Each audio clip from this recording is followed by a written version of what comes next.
Giliran orang lain ke kita, alam nashrah laka sadrak wa wada'na anka wizrak. Kalau kita lapang dada, ringan beban kita teh.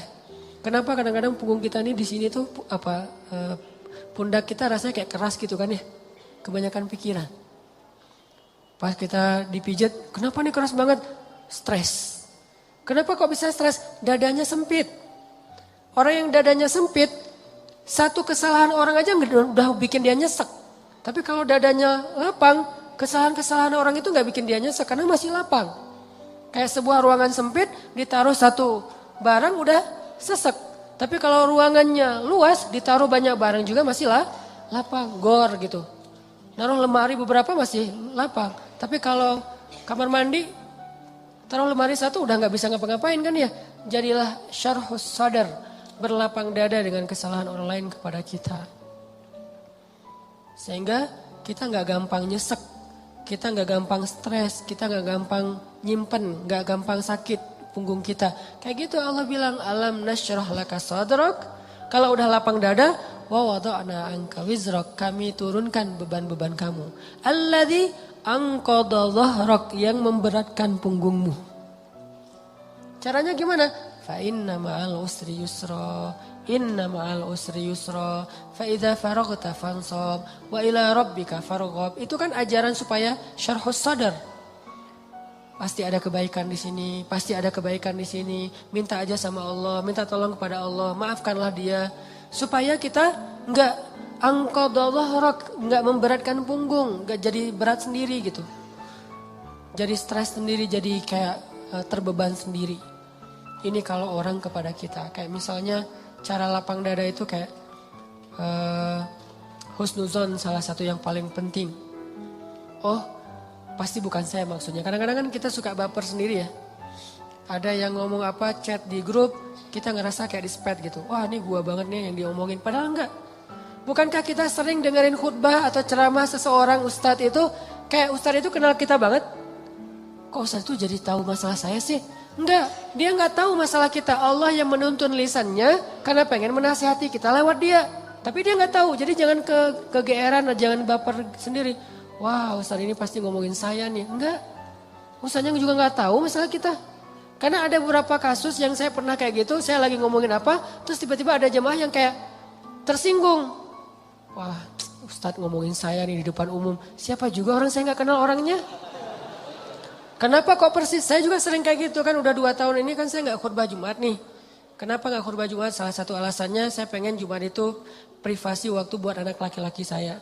Karena dia sekarang udah 3 tahun, saya kasih jatah pokoknya Jumatan harus di Cihanjuang bareng Yahya.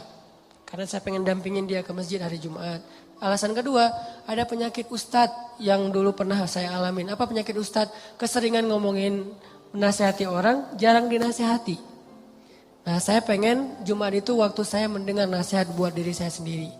Awal-awal itu benar kerasa.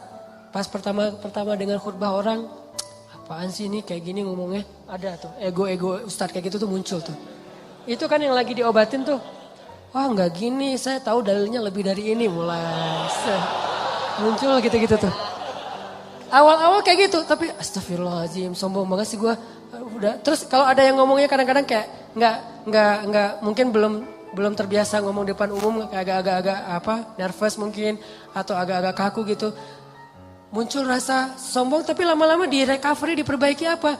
Kalau saya menghargai dia walaupun nggak bagus, nanti orang akan menghargai saya ketika saya nggak bagus performnya.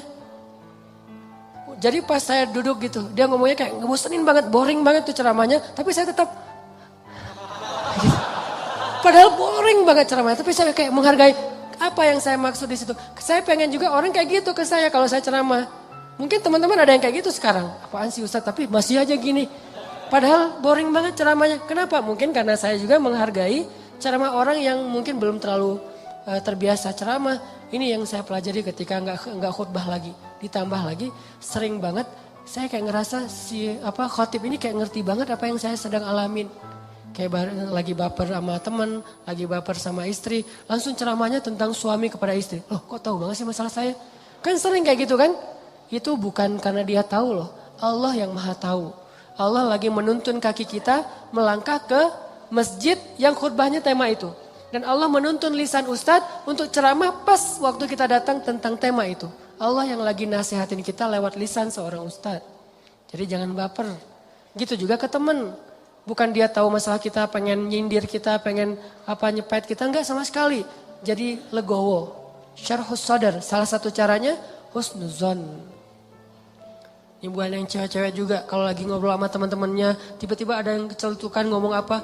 Jangan langsung diem. Wah ngomongin saya nih, pasti saya maksudnya. Belum tentu, husnuzon aja. Mungkin dia emang gak tahu masalah kita. Teman-teman yang lain tahu kecuali dia yang ngomong nih. Berarti jangan-jangan kita udah baper habis-habisan, udah habis air mata kita nangis sepanjang malam. Ternyata gak ada masalah. Kan konyol banget kan ya.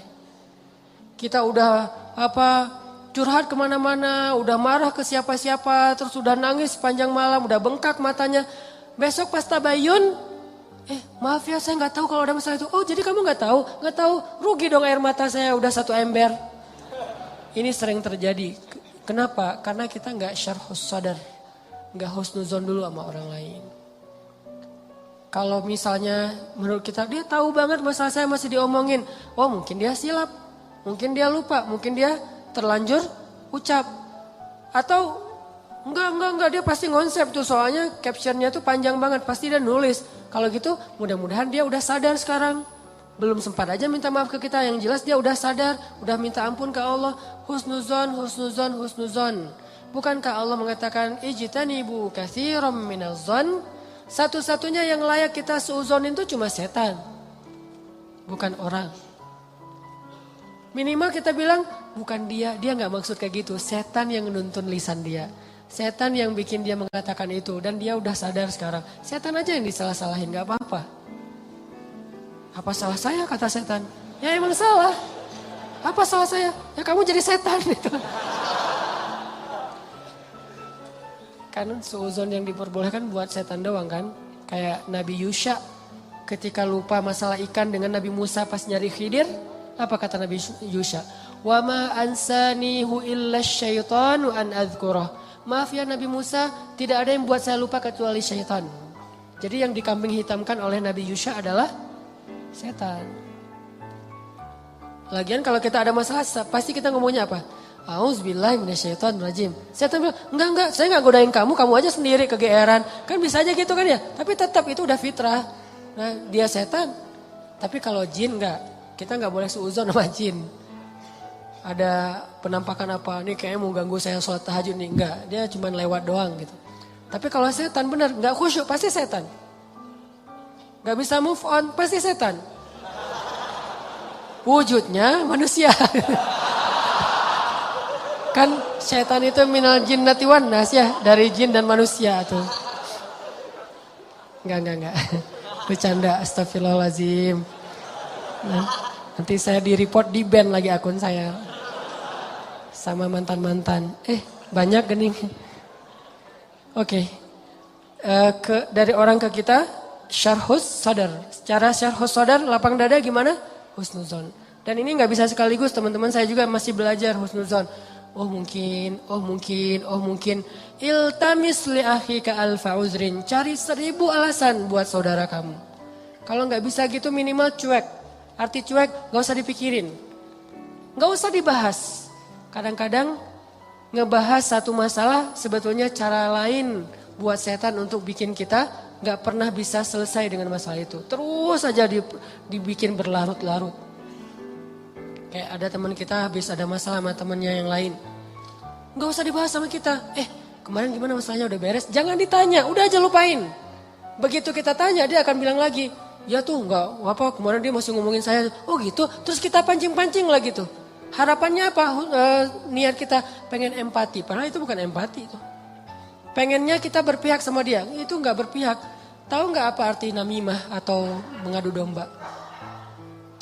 Kata Nabi, la yadkhulul jannah an-nammam. Enggak akan masuk surga orang yang suka mengadu domba. Enggak akan masuk surga. Nah, adu domba itu ada 2, teman-teman. Ada adu domba orang yang memang jahat, ada adu dombanya orang soleh. Orang soleh juga bisa mengadu domba. Gimana caranya? Kalau orang yang gak soleh mengadu domba, dia sengaja membuat fitnah di antara dua orang sehingga mereka jadi baperan, jadi putus silaturahim. Ini gak soleh. Insya Allah kita gak akan kayak gitu. Saya yakin gak ada niat kita ngadu domba orang. Tapi kita mungkin banget terjebak di adu domba yang kedua. Adu dombanya orang soleh nih. Gimana ngadu dombanya? Nih saya kasih contoh. Si A ngomongin si B di depan kita.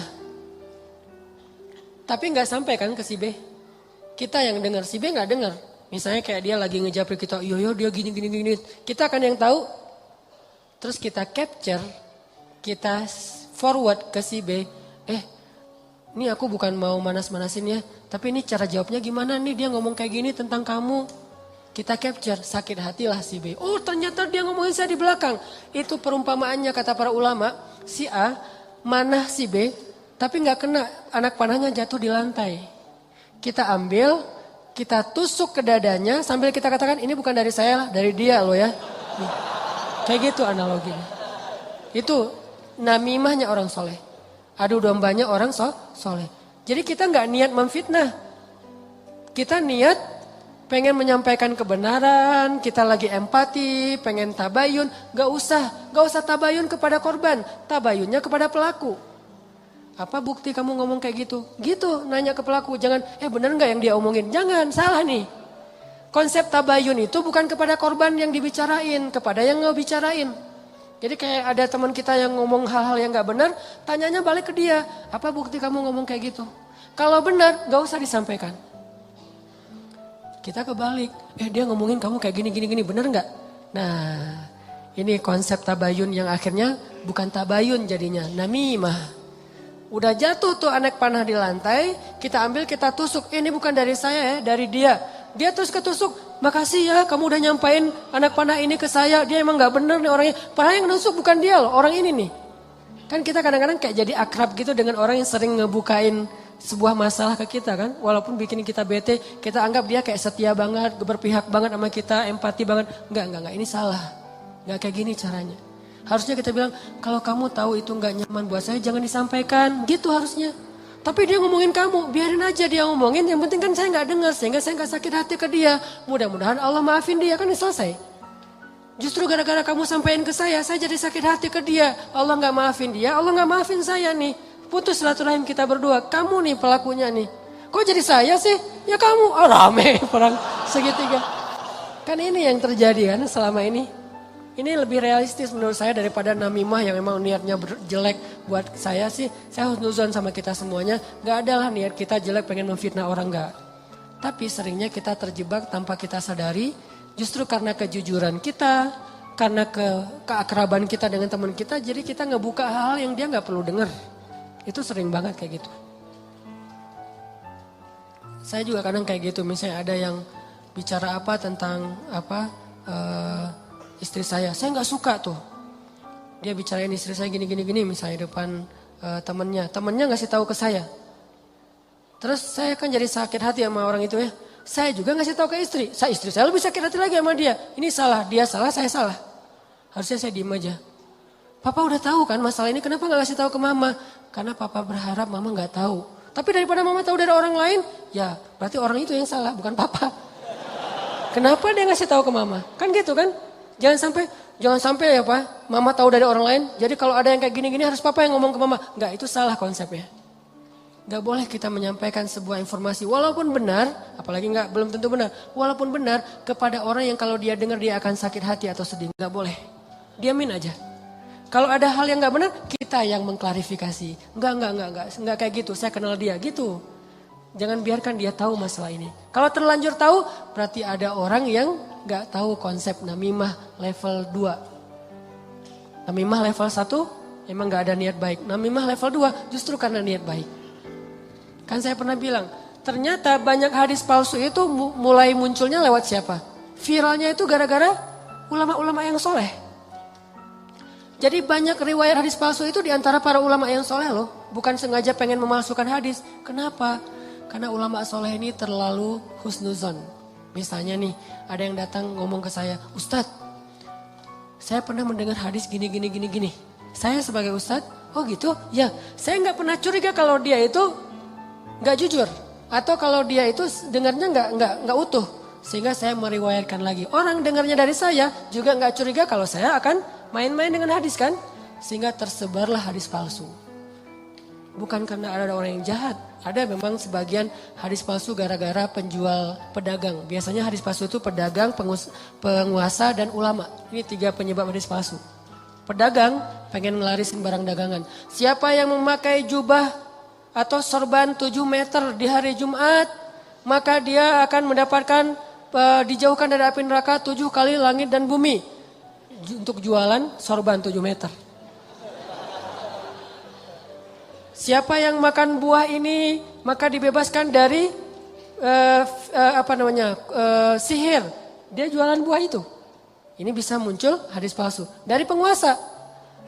Siapa yang mengangkat seorang penguasa yang kayak gini maka Allah melaknat dia. Gara-gara apa? Saingan politik. Ulama menyebarkan hadis palsu kenapa? Karena nggak pernah berpikir orang akan bermain-main dengan hadis Nabi. Sehingga dia percaya aja kepada orang itu. Baru nanti di masa berikutnya ulama ketika ngelihat banyak banget hadis palsu mereka perbaiki. Ini riwayat dari siapa, ini dari siapa. Bisa jadi periwayat hadis palsu itu adalah orang soleh, ulama besar. Kenapa bisa ngeriwayatin? Husnuzon. Gak mungkinlah dia bohong atas nama Nabi. Langsung diriwayatkan balik kepada orang lain. Orang yang mendengar gak mungkinlah ustadz bohong atas nama Nabi. Terus saja hadis palsunya nyebar. Itu teman-teman. Jadi namimah mengadu domba juga bisa kayak gitu. Gara-gara kita terlalu akrab dengan teman kita. Kemarin ada yang ngomongin kayak gini, benar nggak? Siapa? Si Fulan. Tapi ini aku karena ke kamu dekat ya teman, jadi aku sampaikan nih. Terus yang teman yang dengarnya, makasih ya udah disampaikan. Kenapa makasih? Harusnya kita bilang, lain kali jangan disampaikan ya yang kayak gitu-gitu ke saya. Harusnya kayak gitu. Kenapa kita malah makasih? Makasih ya udah nyakitin hati saya kan gitu kan ya bahasa lainnya mah ya. Makasih ya udah bikin malam saya nggak tenang. Makasih ya udah bikin saya bete. Buat apa? Jangan disampaikan. Makanya ketika Nabi mau ketemu seseorang, seorang sahabat mencegat di tengah jalan. Ya Rasulullah, Rasul udah kenal dengan orang itu? Belum. Orang itu ya Rasul, stop kata Nabi. Kamu ingin menyebutkan aib-aib dia tentang saya? Ya Rasul, biar Rasulullah tahu siapa orangnya. Jangan, saya nggak mau ketemu seseorang yang membuat saya bete duluan tentang dia. Biar saya ketemu dengan dia dan saya nggak tahu apa-apa tentang dia. Jadi Nabi bisa nyaman. Ini cara Nabi menghargai orang lain. Jadi teman-teman, kalau kita ke orang jaga perasaannya, kalau orang ke kita berlapang dada. Husnuzon, maafin, lupain, gak usah dibahas, gak usah diperpanjang. Apalagi kita kayak ada kasus misalnya, ada 2 orang yang lagi punya masalah rumah tangga. Kita kayak sebagai temennya atau fansnya atau followersnya, kita kayak pengen nunjukin sikap membela gitu. Salah satunya kita bela, akhirnya kita bikin akun khusus untuk pembela si A. Yang B juga pembela si B. Akhirnya kita rame gitu. Sebetulnya kita lagi mengadu domba 2 orang suami istri ini loh. Harusnya kita kalau nggak bisa mendamaikan, diam. Biar mereka menyelesaikan masalah mereka atau selesai dengan sendirinya karena tidak ada yang respon. Makin direspon makin rame nih. Itu kan terjadi. Jangan-jangan nauzubillah nih teman-teman. Ada peran kita di dalam perceraian 2 orang yang mungkin terjadi. Atau 3 orang atau 4 orang atau sekian banyak orang. Cerai gara-gara kita nih. Kenapa gara-gara saya Ustadz? Gara-gara kita ngebelain dia. Makin dia mantap untuk menceraikan pasangannya. Benar juga ya kata kamu. Berarti saya harus menceraikan istri saya. Enggak, saya enggak nyuruh cerai ya. Tapi dia emang kayak gitu orangnya. Nah ini sering kayak gitu. Ke teman kita juga kayak gitu. Ke kantor, di kuliah, di persahabatan. Ini namimah teman-teman. La yadkhulul jannah an-namam. Gak masuk surga orang yang menyebarkan permusuhan atau mengadu domba. Terakhir, mudah-mudahan kita benar-benar bisa menjalankan 2 konsep ini. Satu surat At-Taubah, Ra'fah. Satu lagi surat Al-Insyirah, Syarhus Sadar dalam bergaul kita. Sehingga insya Allah kita gak punya banyak masalah di antara teman-teman kita. Udahlah, jangan sampai kita larut terus membahas masalah pribadi. Ada banyak masalah umat yang harus kita bahas. Kalau kita benar-benar seorang muslim yang empati kepada umat, mending kita habisin energi kita buat ngomongin Dayakolot, ngomongin banjir di Bandung Selatan, ngomongin orang-orang yang pengangguran, ngomongin teman-teman kita yang kena narkoba di luar negeri, ngomongin Rohingya, Suriah, Palestina, apa yang bisa kita bantu buat mereka. Mending energinya dipakai buat itu daripada habis terus energi untuk masalah kita pribadi. Kayaknya egois banget sih. Di sana banyak yang butuh pertolongan kita malah sibuk dengan urusan pribadi. Itu buat saya itu nggak keren. Kita terlalu egois membahas masalah pribadi. Boleh, tapi porsinya jangan kegedean. 30% aja, 70%-nya untuk umat. Saya juga punya masalah keluarga. Semua orang punya masalah keluarga, tapi saya nggak mau berlarut-larut. 30% aja. Sisanya kalau saya ketemu sama teman, pasti yang dibahas masalah kemaslahatan umat. Mudah-mudahan ini bermanfaat. Mohon maaf kalau ada salah kata. Dan semoga Allah memberi ilham dan taufik dalam hati kita untuk menjalankan apa yang sudah kita dengar. Bukan hanya jadi wawasan, bukan hanya jadi teori. Bukan hanya jadi sekedar